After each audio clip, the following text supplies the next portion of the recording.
Olá, sejam todos bem-vindos e bem-vindas a mais um vídeo do meu canal. Eu sou Christian e hoje a gente vai continuar o estudo da obra Doutrina e Teologia de Umbanda Sagrada, de Rubens Saraceni, agora na parte número 12, onde a gente vai continuar o estudo do capítulo falando sobre a Gênese e a história humana. Então, no vídeo anterior a gente viu a questão da criação do universo, com esses conhecimentos da Umbanda, né? De bilhões de anos até a chegada dos primatas. Agora a gente vai ver no capítulo 10.2 a gênese do universo e das dimensões paralelas. A gente vai ver agora, continuar vendo essa questão da criação, agora com um olhar de dimensões paralelas, né? Lembrando das partes anteriores dos vídeos, né? Não vou lembrar agora se foi na parte 10, na parte 9, que nós vimos que nós temos várias dimensões, né? Nós temos 7 dimensões, que vão se desdobrando em outras, a gente chega a ter 77 dimensões, né? Sendo, a gente viu ali até 33 dimensões com mais foco, e aquilo vai se desdobrando em outras ainda, né? Então, ó, paralela à dimensão humana, temos a dimensão espiritual e a natural. E aqui um exemplo para que fique fácil da gente entender. Nós temos uma cachoeira. Cachoeira, na natureza, normal, cachoeira. Se a gente vai olhar a cachoeira pela dimensão física, a gente vai ver movimento de água. Ponto. Só isso. Se a gente vai olhar a cachoeira pela dimensão espiritual, a gente já vai ver o movimento das energias que estão acontecendo ali, né? Porque uma cachoeira, por exemplo, não é só água andando, ela tem toda uma questão energética envolvida, como tudo no universo, né? Agora, quando a gente olha pela dimensão natural, a gente consegue ver a união dos dois. Então a gente está olhando na cachoeira, por exemplo, vê alguém tomando banho na cachoeira. Aí se a gente olha pela questão espiritual, a gente vê o espírito daquela pessoa, vê as energias que estão em volta dela, às vezes vai ver os chakras dela, vai ver as energias que está na natureza, então às vezes vai ver essa energia dela sendo limpa nas águas, às vezes vai ver um elemental da água ali trabalhando. E se a gente olha pela dimensão natural, a gente vê a união dos dois, né? A gente vai ver bem lá na frente, tá? Bem lá na frente. Onde a gente vai começar, a gente vai se aprofundar ainda mais no conhecimento dos tronos, que a gente viu só um iniciozinho aqui, até nesse momento do livro, a gente viu um início do estudo dos tronos. Lá na frente, no último capítulo semana do livro, a gente vai aprofundar o conhecimento dos tronos, e aí a gente vai voltar a estudar com mais enfoque essa questão dos tronos naturais, e aí a gente vai aprofundar isso. E um pouco antes a gente vai ver um capítulo maravilhoso, incrível, que nós vamos ver a questão das encarnações, e aí nós vamos ver com mais enfoque essa questão dos espíritos naturais, tá? São espíritos que não vão seguir o processo de evolução nosso como espíritos simples e ignorantes. Mas não vou dar spoiler, só estou deixando aqui um gostinho, porque a gente vai estudar com mais afinco isso lá na frente, tá? Ó, os níveis vibratórios positivos se afastam do neutro, vão se sutilizando e deixando mais coisas visíveis. No nível vibratório negativo, vão se densificando e deixando menos coisas visíveis, né?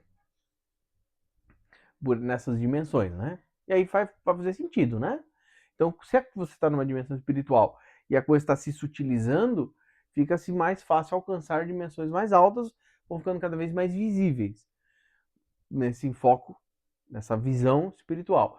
E se ela está se adensando, ela vai ficando cada vez mais para o físico, né? Ó, os berçários, né? Que são os buracos brancos, né? A gente sabe, a ciência tem esse palpite, né? Não se tem certeza ainda, mas a espiritualidade já tem, ela nos ensina que os buracos negros sugam toda a matéria e destroem ela e jogam em outra dimensão, em outro universo, através dos buracos brancos, né? Então, vamos pensar, você vai nos dizer que esses berçários, que são os buracos brancos no universo, né? Extraem elementos, energias, essências para o nosso universo. E os buracos negros fazem o oposto, então tiram do nosso universo e mandam para outro, né? Não podemos ver isso acontecendo. Entende? Aí ele vai explicar por dois motivos que a gente não consegue ver isso acontecendo. Primeiro, a nossa limitada visão deste processo genético divino. E o segundo é na proximidade do vórtice, tudo entra numa outra vibração da escala divina. Então você vê, ele vai explicar essa questão das transferências de matéria e de energia entre os universos, entre dimensões, né? A gente sabe que temos irmãos espaciais que têm tecnologia de utilizar esses buracos negros e brancos para cruzarem as dimensões com naves e tal. E aí você vê, ele vai dizer que a gente não consegue ver. Primeiro, obviamente por uma limitação tecnológica que nós temos, né? Como ele vai dizer, primeiro motivo. E segundo, né, porque com nossos olhos físicos, com os instrumentais que nós temos hoje, com o nível de ciência que nós temos hoje, que não abraçou ainda o espiritual para a gente avançar ainda mais nessa união de mundos, não ter essas caixinhas fechadas de ciência física, ciência química, né? Espiritualidade não aceita, é um outro mundo. E é quando a gente unir esses caras, nossa senhora, a gente vai avançar muito nesse conhecimento, né? Então, é esse, limitação tecnológica, né? E às vezes é uma questão de ignorância da humanidade de não aceitar algumas realidades e não trabalhá-las juntos, né? E a outra é a questão do, como ele vai pontuar aqui, né? Que na proximidade do vórtice vai ter essa mudança vibratória. E a gente sabe que acontece isso, né? Então, por exemplo, tem aquela pergunta que a gente faz: ah, mas se Marte está habitada, por que quando a gente manda sondas lá a gente não enxerga nada? Primeiro, qual é a matéria dessa sonda? Quais são os instrumentos para essa sonda? É uma sonda que é de uma matéria densa, então é feita para ver esse tipo de coisa dessa dimensão densa física, com instrumentos que captam variáveis físicas da dimensão física. Então, obviamente que ela não vai captar nada, está em outra dimensão, entende? Agora, que é o que vai acontecer aqui, tá em outra faixa vibratória, a gente não vai conseguir detectar, né? Inclusive, a gente vai lá na frente, a gente vai ver um capítulo bem interessante também. Eu não vou lembrar agora o nome do capítulo, mas é um capítulo que vai falar sobre oferendas, e aí vai ser explicado quando você faz um ritual, por exemplo, está numa igreja. O que acontece fora da igreja? Né? Então, lá dentro de uma igreja, por exemplo, está tendo uma sessão de desobsessão. Retirou aqueles espíritos. Pô, mas ele não pode ir pro vizinho que mora na igreja? Será que Deus, na sua sabedoria, ele ia permitir isso? Então, resumindo, se você morar perto de uma igreja, ferrou, porque vai ter uma sessão de desobsessão, o espírito vai sair da igreja e vai tudo para tua casa, que é vizinho de lá. Será? A gente sabe que não, né? Mas eu não vou entrar aqui no detalhe. Só estou comentando que existem faixas vibratórias, né? Nossa, isso é de conhecimento nosso, né? Capítulo 10.3. A escala vibratória divina. Então, a gente já viu ali no finalzinho do buraco branco que tem a questão da escala vibratória, agora a gente vai ver com um pouco mais detalhe nela. Bom, a escala vibratória é magnética por excelência. A cada grau gera uma vibração. E por estar vivo e divino, surgem as coisas dentro das suas faixas. A mesma gradação ocorre na escala vibratória espiritual. Entende? E é o motivo que evoluídos serem sutis e os atrasados denso. Entende? Tá, sim, claro. Porque essa gradação espiritual vai fazer com que os seres evoluídos sejam mais sutis e os que são mais atrasados sejam mais densos. Em qualquer universo ou grau da escala divina, existe uma dimensão central, material e uma paralela à esquerda, que é mais densa, e à direita, que é mais sutil. Então, olha que interessante.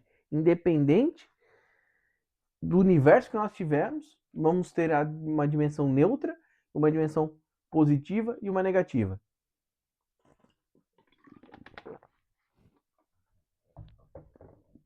E a gente aqui já está vendo que, né, até comentei isso, né, daquela lei hermética dos polos, né, que Deus vai criar tudo nos dois polos e vai ter um polo neutro, você vê? Aqui dentro dessa escala vibratória vem nos trazer o mesmo conhecimento, né, e corroborar isso, de que vai existir essas duas graduações. Então vai ter uma dimensão neutra e uma mais densa e uma menos densa, uma direita e uma esquerda. A gente vai ver ao longo do estudo aqui muito, agora começar a aparecer bem mais essa questão de várias questões, não só de dimensões, mas de direita e esquerda, positivo e negativo, tá? E eu acho que é isso, eu não consigo explicar mais alguma coisa para aprofundar, porque, por exemplo, ele vai falar que a escala vibratória é magnética por excelência, e, e aí não consigo aprofundar mais como funciona esse magnetismo e tal, entende? E, mas eu só ressaltar um ponto aqui que eu acho bacana, trazer aqui para o nosso foco, porque eu fiz a leitura aqui da observação, mas para não passar batido para nós, que é isso daqui, ó. A cada grau gera-se uma vibração. Então a gente vai ter toda essa escala, né? Como a gente acabou de ver ali no capítulo 10.2. E a mesma, ó, e por estar vivo e divino surgem coisas dentro das suas faixas, né? Essas coisas podem ser vida, pode ser planetas, pode ser dimensões, pode. Olha que interessante. Dentro dessa gradação, como aquilo é vivo e vem de Deus, vai se criando a vida naquilo ali. Então, se você lembrar comigo, a gente viu, eu acho que foi no vídeo anterior, se eu não me engano, que nós vimos justamente isso, onde Deus vai criar a vida, todo o ecossistema, todo o habitat para existir a vida naquela dimensão, naquele planeta, naquela galáxia, naquele universo, e aí vem os espíritos habitar aquele local, né? Então você vê que é bem o que tá corroborando aqui. Então vai se criar essa faixa viva, divina, onde Deus vai criar todo esse ambiente da vida, e aí as coisas vão surgindo ali, né? Agora a gente vai pular para o capítulo 10.5. O entrecruzamento das irradiações. A ciência do X. Agora a gente vai ver página 129 a 138. Vamos ver o que nós temos aqui na página 129 que eu marquei aqui. E nós vamos olhar direto aqui, tá? Ah, tá, nós temos... Esse é a ciência do X, tá? É porque... daqui a pouco eu já vou mostrar aqui o desenho, tá? Mas é que é o seguinte, a gente vai ter as radiações dessas dimensões se entrecruzando, né? Então aqui, ó, o divino trono das sete encruzilhadas é o Logos planetário, entre aspas. O que é o trono das sete encruzilhadas? Lembra? Nós temos Deus, que é único, a fonte criadora. Logo abaixo dele é instaurado um trono das sete encruzilhadas. Por que sete encruzilhadas? Porque vai se conectar com todos os outros tronos, e aí dali vai se desmembrando cada trono que vai tendo a sua função, a sua dimensão, a sua área de atuação, né? Então dele vai indo lá pro trono, todos os tronos ali, de cabeça eu não vou lembrar agora todos ali, entende? E aí o Logos planetário é esse local que vai gerenciar toda a galáxia, né? Então, por exemplo, o Logos planetário da nossa galáxia é o Sol, onde nós temos o arcanjo solar lá, entende? Que está comandando aqui a nossa galáxia, que é Via Láctea, né? Então, o divino trono das sete encruzilhadas é o Logos planetário, que deu origem a este nosso planeta e tudo o que há, só porque nosso divino trono planetário tem em si mesmo as qualidades, atributos e atribuições que sustentam tudo que existe. E aí, quando a gente vai olhar para a física, para o conhecimento físico, isso se corrobora, porque nós sabemos que sem o Sol não existiria vida na nossa galáxia. Se o Sol tivesse um pouco mais para lá, um pouco mais para cá, se o nosso planeta tivesse mais para lá, mais para cá, não existiria vida material, densa, né? Então você vê que isso corrobora com o que a espiritualidade está nos falando. Ó. Então, sem o logos planetário, não existiria vida. Por quê? Porque ele está gerando a vida em si mesmo né? E tudo mais. Então aqui agora eu vou mostrar alguns desenhos para vocês aqui. Para vocês vai ser aquela coisa, estou fazendo o melhor que eu consigo, eu sei que não é o ideal, mas é o melhor que eu consigo com as ferramentas que eu tenho hoje. Me perdoem, às vezes, por estar fazendo dessa forma, mas é o que eu consigo fazer. Porque vai aparecer para vocês é invertido, tá? Nós vamos ver até a página 138, tá?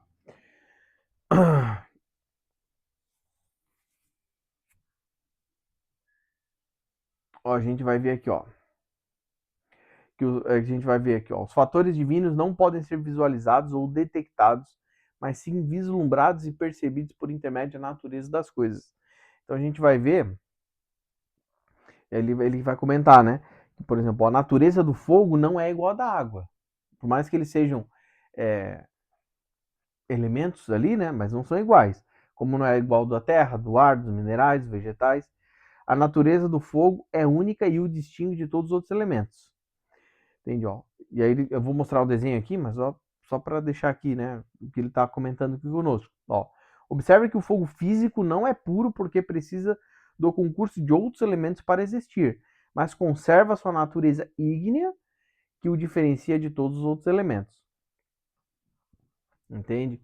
Então ele vai, temos esse desenho aqui, ó. Então nós temos aqui, ó, o ar, o fogo, o vegetal e o mineral. Aqui eu estou olhando na tela, aqui ele fica invertido, entende?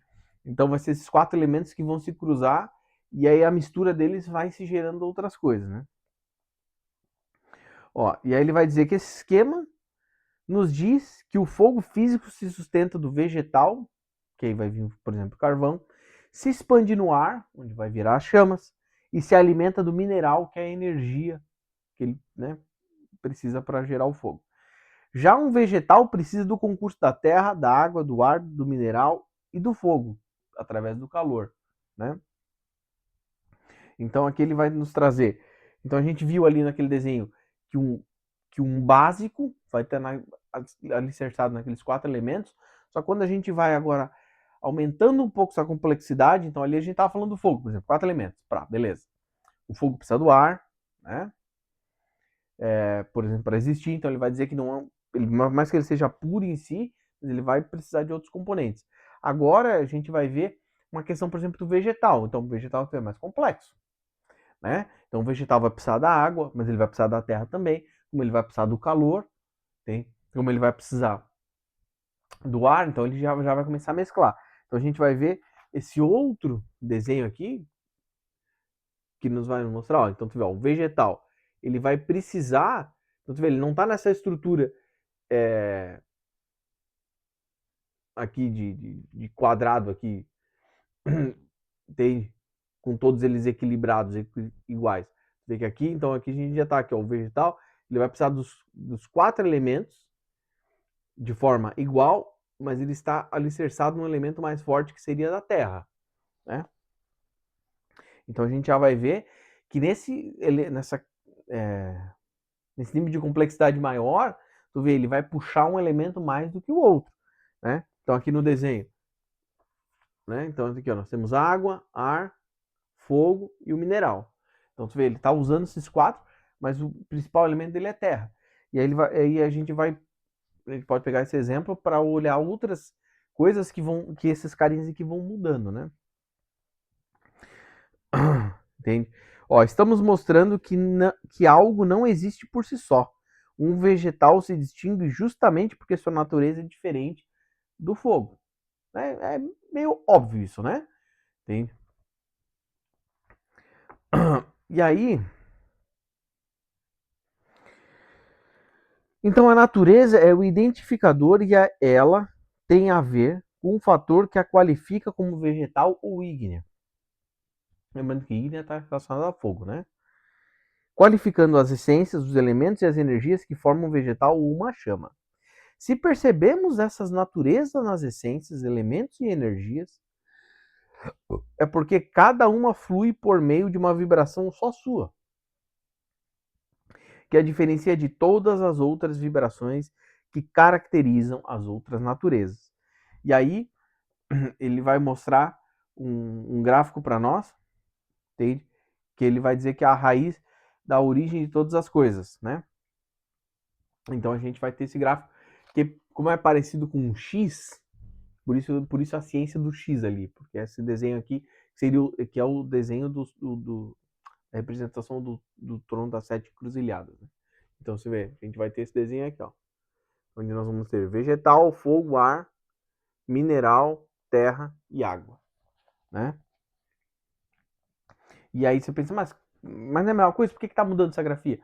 Porque aqui ele está mostrando que todas essas essências, tudo isso vai se decompondo em cada uma daquelas vertentes, né? Porque aqui é o caso geral, né? Onde aquilo ali vai se desdobrando, né? E aí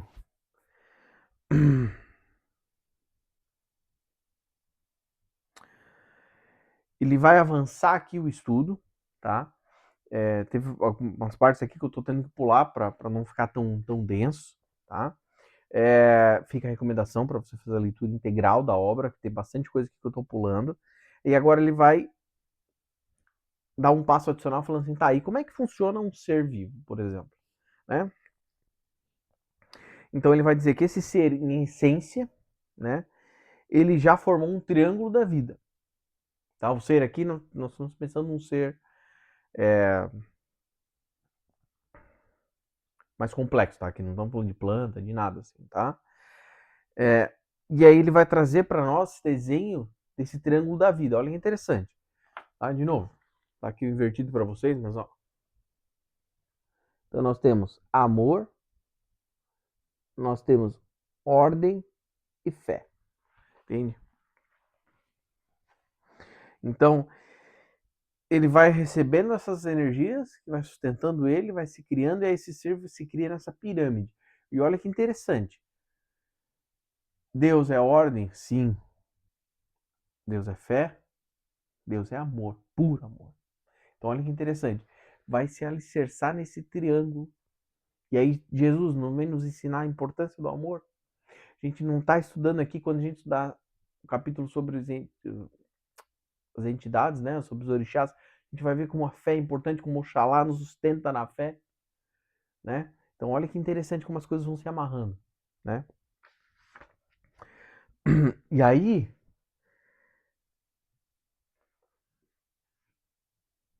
agora, ó, agora a gente vai fazer uma quadriculação do mapa da sua vida. Então a gente finalizou aquele análise sobre a questão da base ali, de energias e vibrações. Agora a gente está começando a ler essa gênese, essa criação. Então esse ser está recebendo essas energias. O ser aqui, estamos falando, sei lá, do humano, né, um ser vivo. Então, daquele triângulo ele vai virar ele vai se virar, vai se quadricular, né? Então, ó, então esse ser elemental, né, ele vai se quadricular o mapa da sua vida, que vai ficar dessa seguinte forma. Ó, ele já vai ficar aqui, ó. Então ele vai ter o componente amor, ordem, fé e conhecimento. Ó. Nós temos uma camada adicional. Então, o ser está evoluindo, ele vai ganhando essa camada adicional. E aí, ele vai botar aqui do lado uma outra representação para nós, que você vê, esse ser vai vir do amor, que vai vir para a ordem, que vai vindo para a fé, que vai vindo para o conhecimento. Né? E aqui nesse gráfico aqui de cruz, ele vai nos apontar que o amor vai estar ligado a essa energia, essa essência mineral, a fé a essência cristal, a ordem ao ar e o conhecimento ao vegetal. Ó. E aí este ser elemental saturará seu campo magnético com um elemento vegetal que formará seu primeiro corpo, ou seu corpo elemental básico, cuja energia estável é a energia vegetal. Entende? Então você vê, vai se criar aquele primeiro corpo. Então tu vê, falando de novo, a gente acabou de ver um pouquinho atrás ali a criação ali dos elementos, das energias, agora a gente viu a criação ali dos vegetais ali, né, que aí já começava a ter aquela mistura, agora que vê aqui o elemental criando seu primeiro corpo. né? Então você vê um ser complexo mesmo, né? E aí a gente vai continuar avançando, aí chegaremos aqui agora num ser encantado, né? Então, um ser encantado que é vegetal, tem no seu polo magnético mental positivo, que é o racional, e telúrico em seu polo magnético negativo, que é a parte das emoções. Ele vai se sentir atraído pelo elemento água, por exemplo. Estabelecerá este triângulo no seu mapa de vida. A gente vai agora um outro triângulo. Bastante desenhos aqui, tá? Isso que eu estou deixando só para dizer que eu estou pulando bastante coisa aqui, tá? Ó, então aí nós vamos ter essa representação do triângulo, ó, vegetal, água e terra, né? E de novo, o desenho nos mostra que ele está encabeçado como um elemental que está sendo puxado pelo vegetal, você vê o primeiro ali, mas vai puxando a água e a terra que vai sustentar ali, né?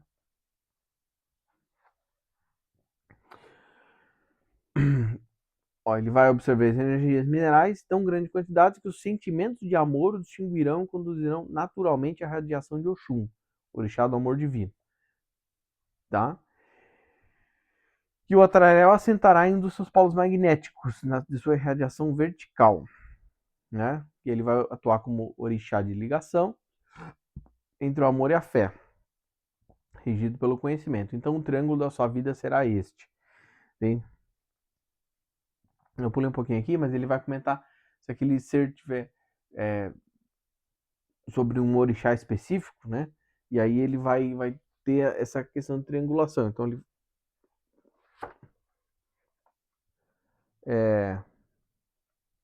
pera aí. Pera aí que eu desmarquei aqui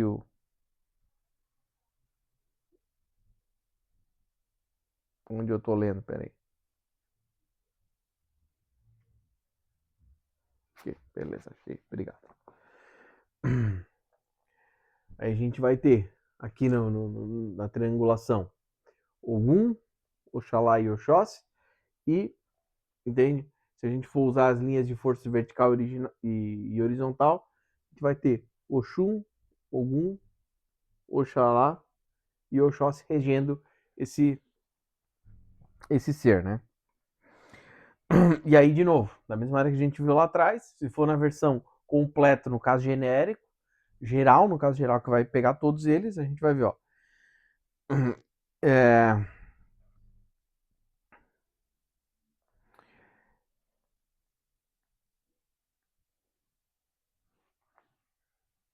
é, tem isso.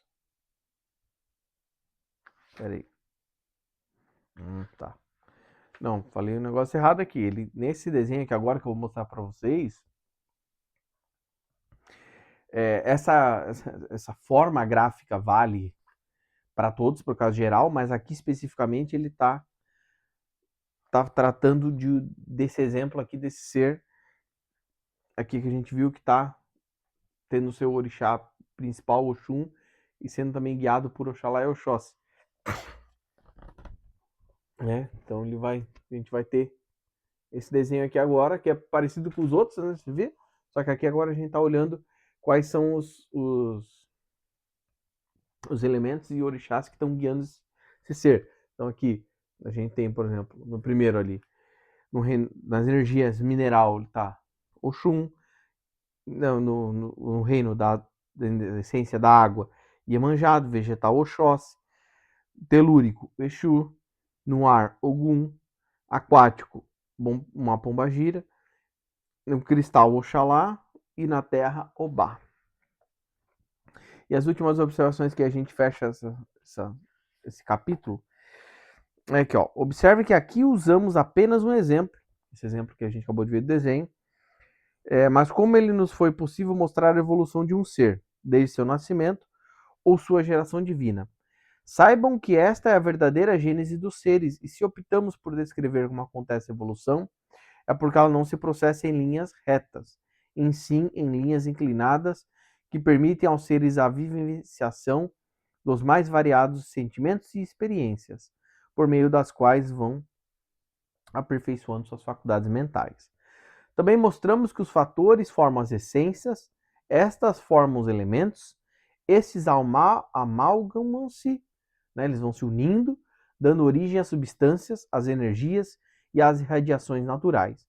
Com isso, mostramos que os fatores estão tanto na origem da matéria, dos seres, como na origem dos dons e dos sentimentos. Aqui não abordamos os casos em que um ser se desvirtua, se desequilibra, negativa seu magnetismo e se torna gerador de energias negativas cujos fatores são desagradadores, desmagnetizadores, etc. Estes seres, em função da negativação magnética, começam a ser regidos pelos tronos cósmicos ou regentes dos polos negativos das ondas vibratórias das correntes eletromagnéticas e das irradiações energéticas. Os tronos cósmicos, cujos magnetismos são atrativos, fixam os seres negativados nas correntes eletromagnéticas negativas e começam a atuar no sentido de esgotar seus negativismos, descarregar seus emocionais e reorientar suas evoluções, criando-lhes novas condições de vida em que podem despertar novamente suas qualidades e dons originais. Então olha que interessante. Por isso que eu fiz aqui a leitura dessa parte, porque aí fica um pouco mais nítido do que eu estava explicando lá, que parecia um pouquinho solto, né? Agora tu vê, ele fecha o capítulo aqui amarrando tudo. Então a gente tá vendo a evolução do ser, como eu falei várias vezes aqui, e tu vê, ele tá pegando o caso mais fácil a gente entender, que é o caso positivo. Mas nós sabemos que esse ser pode estar doente e viciado e deturpar isso, que é o que ele vai falar ali. Né? Então vai ter, no momento que ele começar a se desvirtuar, vai ter tronos que vão reger aquilo, vão comandar a evolução desse espírito, desse ser, e vai começar a decantar, a expurgar essas energias, né? Que esse ser tá desvirtuado.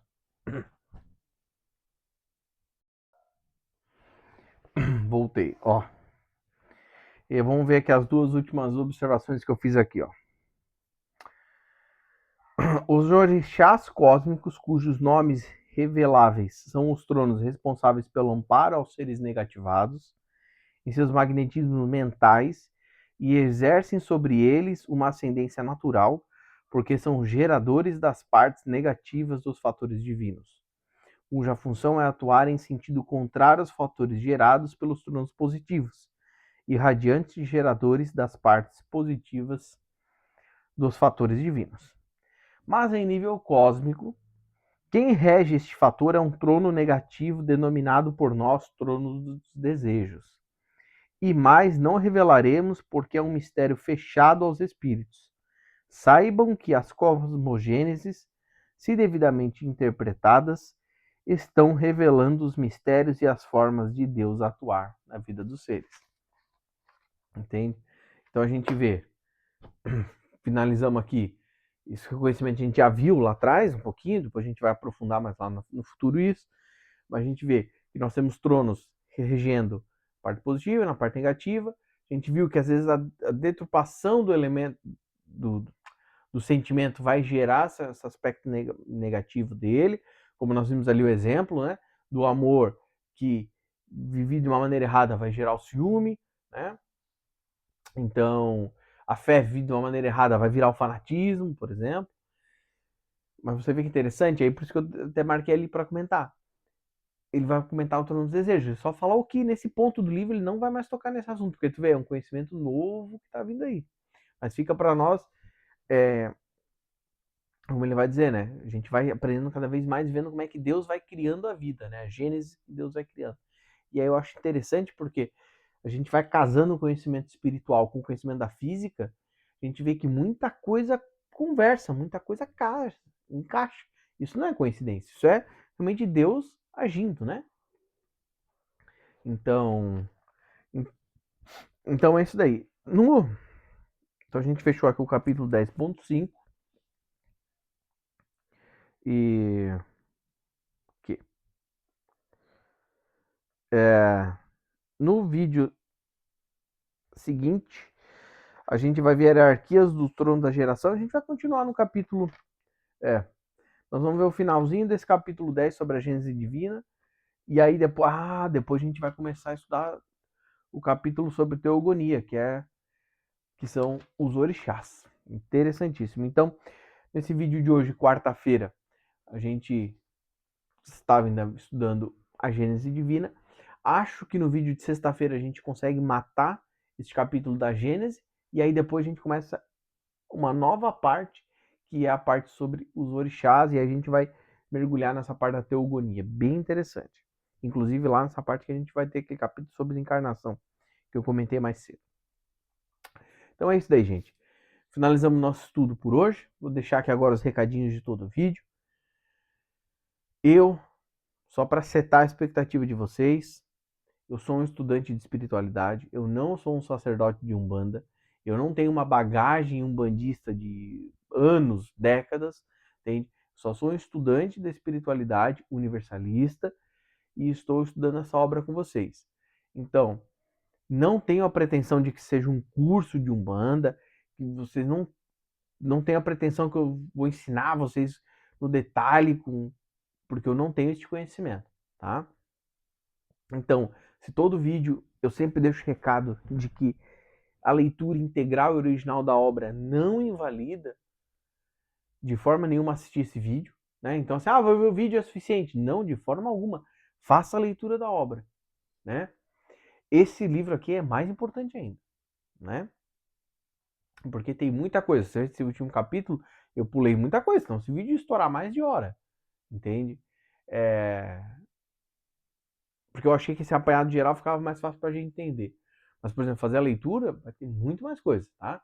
Só para deixar aqui registrado que é alguém leigo, estudante de espiritualidade, mas não sou um sacerdote de Umbanda, tá? Comentando e explicando o que eu entendi e estudando aqui com vocês.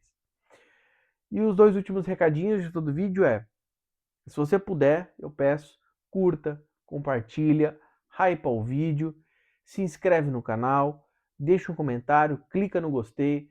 Todas essas ações são de graça, são fáceis, são rápidas, mas isso ajuda bastante o YouTube a entender que o canal é relevante, o algoritmo do YouTube entender que o vídeo é relevante, que o canal também é relevante, e assim ele espalhar para mais pessoas. Então, quando você faz isso, você ajuda o canal a crescer e principalmente ajuda essa mensagem ser espalhada mais, porque o YouTube mostra para mais pessoas. Se você puder, por favor, faça essas ações que ajuda bastante. E o último recadinho no meu canal tem as playlists, tá? Então se você quiser estudar outras obras de outros autores, pesquisa no canal, playlist, está organizado certinho por autor, e aí as obras, conforme estão sendo gravadas e publicadas, vão sendo colocadas nas respectivas playlists. Então a gente já tem bastante, temos obras de umbandistas, como Osmar Barbosa, como obras espíritas, obras universalistas, obras sobre a reintegração cósmica, né, de Jean Vauelan. Então a gente tem bastante conteúdo já no canal. E é isso daí, gente. Fiquem todos com Deus e até o vídeo de sexta-feira. Apesar que antes de sexta-feira, amanhã, quinta-feira, temos o Evangelho no Lar, né? Continuando o estudo do Livro dos Médiuns. E aí depois na sexta-feira a gente volta para essa obra de Rubens Saraceni. Um abraço, fiquem todos com Deus.